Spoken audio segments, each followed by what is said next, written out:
interesting question to contemplate what happens on day one after you get hit by that proverbial bus, and somebody has to come in, whether it's your kids or it's your president of your family office, or somebody has to come in on day one and know where literally the keys are.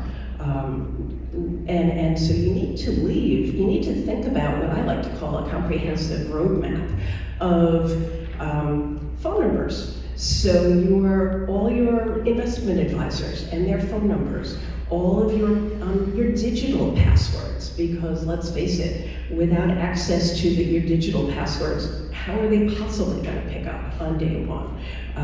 Things like your life insurance folks and where your cemetery deed is, but then also from a business perspective. And it would be really wonderful if before you get hit by that bus, you actually had thought about and put pen to paper and talked about your philosophy and talked about the values that created that wealth and talked about who you are as a family. So there's operational aspects to it, and there's also philosophical aspects to it.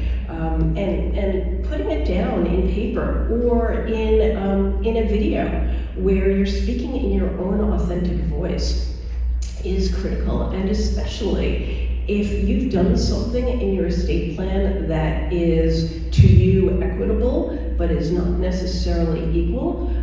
That to me is something I think about and talk about a lot, is that equal versus equitable debate. So let's say you've got two kids and one is a docent at a museum, or a volunteer for Habitat for Humanity, or works for a nonprofit, or is an inner city school teacher, or a stay-at-home parent, or something else that you perceive to have social value, but is not necessarily as economically rewarding as being a captain of industry. So that's child one. And child two is Kim Kardashian.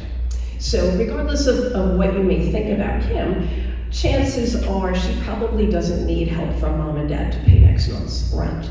And so if that was your situation, perhaps in your estate plan, you might treat your children differently, because the child who probably does need help paying next month's rent, you might set things up a little bit differently for them. Or perhaps one of your kids has a special need, or is unfortunately suffering from an addiction or something else, so that one child gets their inheritance outright and the other one gets it in trust. There's any number of ways that you can be equitable but not equal in that regard. And my number one rule is communication. And those of you who've heard me speak have heard this quote before. It's from George Bernard Shaw, who famously wrote Pygmalion, among many other things. And the quote that I love from him is, the single biggest problem in communication is the illusion that it has taken place. So often we think we've communicated so much more than we have, or sometimes we think we've communicated much less than we have.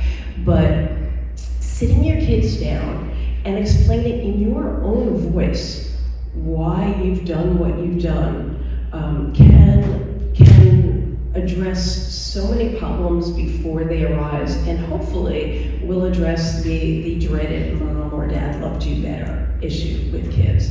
So for me, it all comes back to communication.